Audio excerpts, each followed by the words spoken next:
sluggish economy, whether it's the parlous financial state of the council's finances, that really is a function of a population that's too small.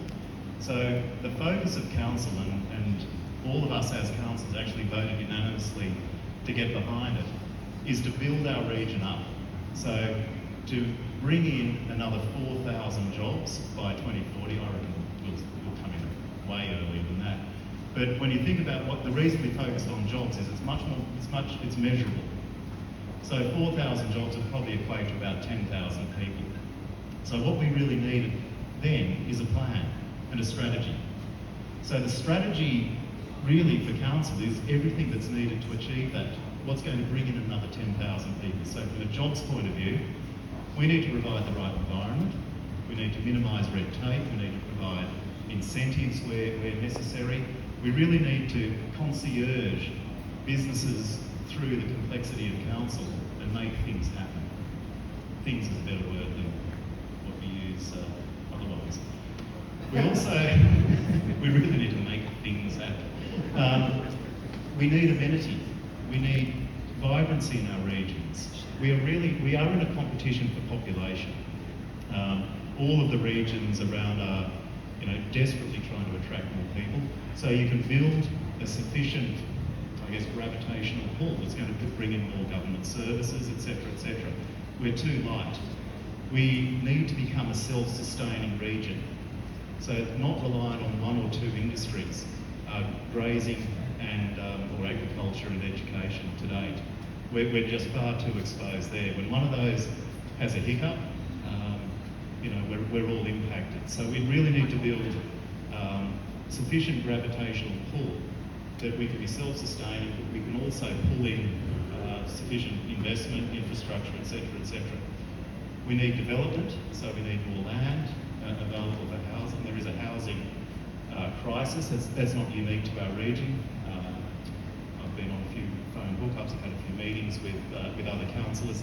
That's everywhere throughout regional New South Wales.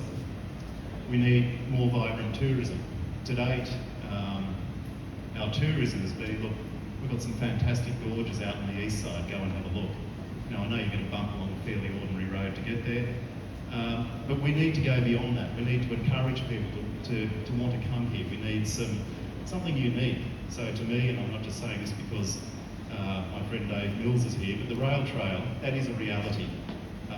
That's being funded. I was asked on the radio today, when's council going to say yes or no to the rail trail? Well, council actually voted on that in the early part of last year. We've received funding for a significant portion of it. We're hopeful for the balance will come in the next few months. So that will actually be a genuine point of interest and point of difference for us. Not just an amenity for those of us that live here, but something that is going to drag, wallets on wheels to towns. It's what we desperately need. So for all of these wonderful things to happen, we need to look at what bedrock do we need? And so it would have been a month ago when we made the decision to grow. It was a week and a bit ago we had a planning and growth summit, and that was a fantastic day. It was all 11 councillors and the executive of council, and we had some fantastic facilitators. We had a former chief economist of Westpac Bank. We had a former chief planning officer from New South Wales Government. He'd also worked in Toowoomba. He worked alongside the Wagners to make WellCamp happen, so it's not as though this fellow didn't know what he was talking about. And we also had another chap who was the former CEO of the Special Activation Precincts. And that's the fast-growing areas of special areas around Brewery, Narrabri, Parks, etc. Now, this particular group, they looked at the history of Armidale, what's been happening, what plans we have in place, etc., etc., etc. And to put it nicely, they said you've effectively been asleep at the wheel. I think we all knew that.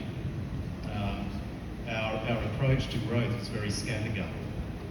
And they said something that was once it was said, it became very obvious. but that is government ministers and captains of industry, they want to back a winner. So if you're doling out money and you've got a handful of councils and one is a rabble, but one's charging ahead with a purpose, you're going to give your money to the one that's charging ahead with a purpose. And I think we genuinely have that now. We've got a fantastic group of councillors. I think our group of councillors is very representative of the region. We all come from very different walks of life, but I think we're very representative and we work well together.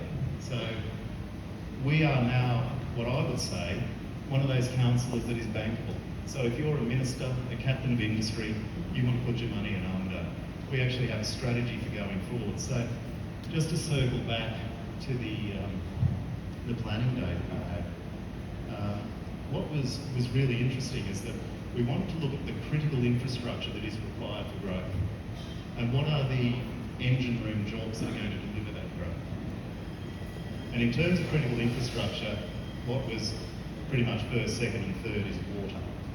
So Malpas Dam built in the 60s, and we were told that that's sufficient for 68,000 people. Under current government guidelines, so I'm tearing up. Under current government guidelines, Malpas Dam is only sufficient for 30,000 people. So when you take into account environmental outflows, having a buffer for drought. So Malpas isn't big enough. So our critical infrastructure is to raise Malpas Dam wall 6.5 metres and find an alternative water source that can be used to top that up. So that was great to get that information. Other things we need is connectivity to the world. A second runway. Next season. Thank you. We need a second runway that's big enough to land cargo jets, big enough to have emergency services jets. So the 737 water bombers can either land here or in an ideal world be placed here or based here. We need, again, better amenities. So what we're going to end up with is a really coherent document. This will be in our hands in a matter of days, that we can use to go out and actually lobby politicians. We need to, and that's going to be now become a really critical, critical component. I'm not prepared for this. That's going to become a really critical component of what we do as councillors, and that is to represent the region well, to lobby effectively. So we need to be able to get the politicians in a headlock and say, we actually have a concrete plan. We want to grow. You need us to grow. You need population from these cities moved out. Bank on us. So we're going to be doing that with politicians at both state and federal level, on both sides of the fence. We need to have reverse trade missions to captains of industry, to talk to them about why don't you set up here? I had an email the other day from one of the very big businesses and employers in town, and he wrote to me, he said, Sam, why don't you just do a comparison? You can have this or that. You can buy a wonderful 4-bedroom house in Armidale, for $500,000, or for 1.2 you can have a 2-bedroom unit in Sydney. This or that. You can go over this bridge for free, beautiful picture of the bridge going over the Creeklands, or you can pay $4 for the Sydney Harbour Bridge. You can commute in 7 minutes to work, or 57 minutes to work. We all know that. I'm an expat, Todd's an expat, Paul Gathers is an expat, and probably half of you are expats. But we all knew what the grass was, what colour, how green the grass was on this side. We just need to encourage others to do that. So we need to tell a fantastic story. I think Armidale Council has a fantastic story to tell. What we are able to do, and this is key for everything, the council are enablers and facilitators. The implementation needs to come from the community. What we would like to do as councils, when you've got a good idea, come to us with a plan. Say, I've got a good idea, this is how I would do it. We will be all over you. We can join dots, we can introduce you to people, we can cut red tape, we can facilitate things. So I really want the confidence to spread, and I'm getting a sense it is. So it's incumbent on all of us. Let's have a few more drinks tonight. Thank you to Business New England for putting this on. Let the confidence flow. Thank you.